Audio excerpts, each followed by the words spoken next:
Hey, good morning, folks. This is MLive Chief Meteorologist Mark Torregrossa. And a couple of things going on in the weather here. We're still in an active storm track, so you're going to see me talk about several chances of rain over the next 3 days. One today that's on us now, one tomorrow that kind of snuck up on us, I'll be honest with you there. And then on Friday night into early Saturday also a pretty good shot at some showers and thunderstorms. Other thing you're going to notice is warmer temperatures. Now, we're just on the verge of bursting into summer weather, but the thing is, the storm track is going to be set up across the Great Lakes, and every disturbance kind of knocks that heat down for a day and then back on into the area. Hey, Jim Verboski, and good morning, Lisa Greenya. Good morning, Waterford and John Kleinschmidt, and good morning, Tonda Gmitter from MLive. All right, so let's get to it, folks, and show you what's going on as far as precipitation goes for today. Right now, this is the radar, and these are the showers, light thunder showers, moving through all of Michigan right now. You could already see the back edge of it, and as a result, we will see this come to an end. Hey, good morning, Monroe County and Fremont, Ohio. So here's your radar forecast, and I like this model for this kind of situation. So here it is, 9 o'clock, 10 o'clock, 11 o'clock, noon, 1 o'clock. So basically, west side of the state, you'll have the showers ending in the next 2 hours. That's 11 o'clock. And then the east side of the state, you'll see all those showers come to an end by 1, 2 o'clock at the latest in the eastern part of the state. Good morning, David Rowe and Justin Holmes from Branch County. Hi, Sarah Gertz from Zeeland. And then we go into dry weather for the evening hours and warm. The one thing that's going to change with this rain actually today is after it comes through, we're going to warm up into a southwesterly wind. So you're going to kind of be shocked that, wow, it turned really nice. And that is another sign that summer is just around the corner. Kendall Bailey, are we speaking thunderstorms tomorrow morning? Yes, but not real potent thunderstorms. Now here's our radar forecast. This is the high resolution rapid refresh. So this is as far as we get to go on this, and that's 1 o'clock in the morning. Okay, so now we'll take you into tomorrow with another model that goes a little bit further. So this is today on this additional model, and then we go into tonight. Here's 1, 2, 3, 4, 5, 6 o'clock in the morning. So clumps of thunderstorms coming across lower Michigan toward morning.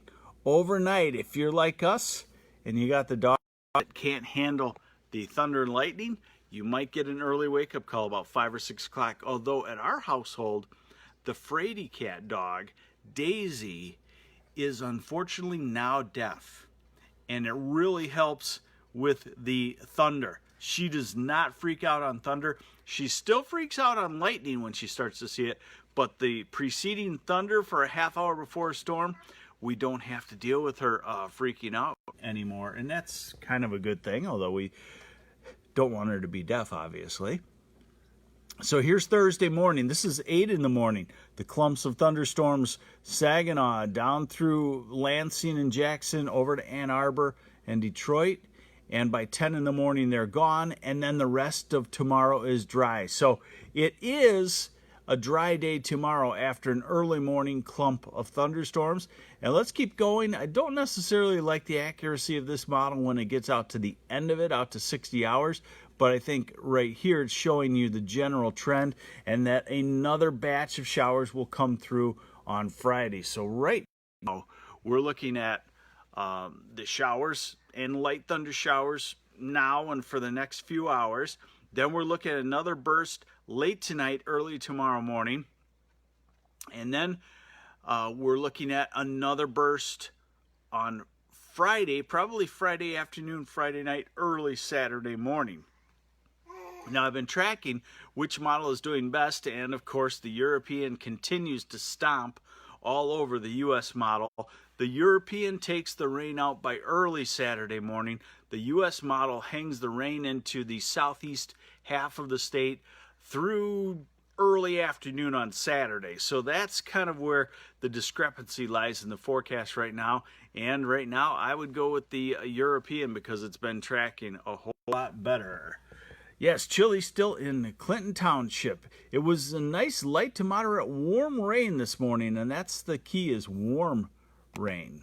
All right, so again, let's go into the U.S. model. It's still good to show you general terms. It's just timing is better on the European. But this will show you what's going on. And basically what you're seeing is continued disturbances coming into the West Coast. They feed into this Gulf of Mexico moisture and then ride across the Great Lakes region. So this is Friday night, Saturday morning. This would be 2 a.m. to 8 a.m. Saturday morning. You'd be looking at quarter to half-inch rains, so that's a solid rain. Hey, good morning, Chris Him from Frankenmuth. I'm in Frankenmuth too this morning. And then we go into Sunday, dry weather, but the active frontal zone hanging just to our south. And we go into Memorial Day, and everything is showing Memorial Day as being dry mostly. And then the activity starts to shift back toward us, and the next round waves of storm systems coming at us. Okay, so basically what I want you to get out of this is that we are in a stormy pattern. Look at this. This is the total rainfall over the next 10 days. This will continue to make the Great Lakes go up. That's something you're going to want to be aware of if you're near there. I was walking down on the, I don't know what they call it, the boardwalk on the Boardman River in Traverse City. And at one point with a north wind this weekend, that boardwalk was submerged, was underwater by maybe about 6 inches. When I got down there, the wind had switched a little bit, the water had sloshed back out, and it was maybe 6 inches above. The boardwalk was 6 inches above the water. But if we get a strong thunderstorm that produces 60, 70 mile an hour wind out of the northwest, that's going to shove that water down Grand Traverse Bay, and that wave could come up very dramatically. So we're going to have to watch out for that. That can be on the dangerous side. That could be, as opposed to the slow seiche type thing, that could be boardwalk is here, boardwalk is underwater by a couple of feet. So point being is we are still in a wet pattern that is still raising the Great Lakes water levels, and probably still more than expected. Amy Zetta wants to know, rainy summer? Well, one of my buddies in the Weather Service has done a study, and he says that if you have wet ground going into June, it's about 30 to 50% likelihood that that wetness will be recycled. And in other words, yes, the weather pattern can change and go bone dry, but likely we're going to have numerous showers. Ethel wants to know, do you have any good news about the weather? Yes, we'll close out with good news, okay? The one thing is, I think starting today, the temperatures are making that next jump to solidly being mostly in the 70s for most of lower Michigan. Now, I say mostly because if you get a clump of storms to move through in the middle of the day that blocks the heating in the right time of the day, and then a little bit of north wind, we could still have a day in the 60s, but look at the next 7 days. Most everywhere in lower Michigan is going to have high temperatures, at least 70 degrees every day.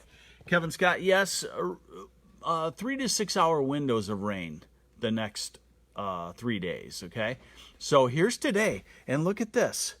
After the rain, Grand Rapids 76, Kalamazoo Battle Creek 78 degrees, Detroit 71, Ann Arbor 72, still cool in the northeast. Kevin Scott, right now it does not look like it's severe weather because it's just not potent enough. Here's tomorrow, near 80 degrees in the southeast part of the state, 75 Saginaw, Grand Rapids 72, 77 in Lansing. And here's Friday. low to mid 70s, 60s in the north. Here's Saturday. We'll take this for a Saturday, won't we?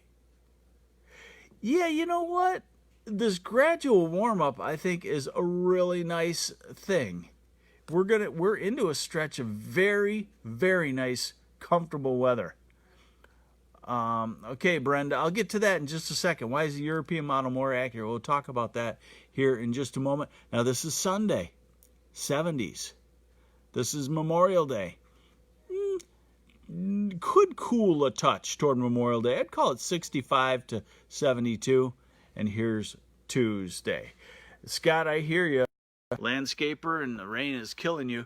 I tried to plant my tomatoes last night. We had them bought, and I said, these got to get in the ground. So I dug some of the ground up here at our new little place in Frankenmuth. They haven't planted any yet. Wow, great soil. Holy moly. Versus where we were in Reese with heavy clay. This is just like black gold that I'm digging in Frankenmuth. But the ground was cold. Probably the soil, if we were lucky, it was 50 degrees at that point, but that will be coming up. So someone wants to know, why is the European more accurate even in hurricanes? Well, the European, they put more money into the initialization of the European model. Okay, so when you start a model, you got to have the accurate depiction of what's going on now. They put a lot of different types of observations, satellite. Our models put those in too, but not as much. The other thing about the European is it's just one model that runs off of one computer, so they put all their computing resources to that one model. Now, we have some great models. They don't have a high resolution rapid refresh like we do that updates every hour and is great on severe weather. They don't have several of the models that we have. So in the short term, we are better the next day or two on a snowstorm. That blows away the European model. But when you get out to 3, 4, 5 days, 6, 7 days, the European is better, and at times just slightly better. Did I hear about the 20th touchdown in Michigan the other night? I don't know if you're talking about tornadoes. I was actually going to post on that today, is how many tornadoes we've already had this season. We're pacing ahead of normal. I would say that a general look that if this storm track stays active over us at this time of the year, then there would be a chance where we would have one to several more severe weather outbreaks. Hey, Jonathan McKember, still in Evansville, Indiana, or somewhere in there. Final rundown on the weekend, please. Someone's asking about. Okay, so here we go. Friday, more likely Friday night, early Saturday morning, a solid rain coming through, and then drying out for Saturday, Sunday, and right now Memorial Day looks dry, but I'm going to be honest, that's too far out right now for timing because these systems are coming in so frequently that I think we'll stay dry on Memorial Day, but we may have rain already showing up by late in the day, or we'll call it evening or so. All right, so there you have it. This is the MLive Morning Weather Update. I'm Chief Meteorologist Mark Torregrossa. Watch for posts today about how we're pacing on tornadoes, and I'm going to talk about that jet stream and what it's going to show here over the next 10 to 12 days.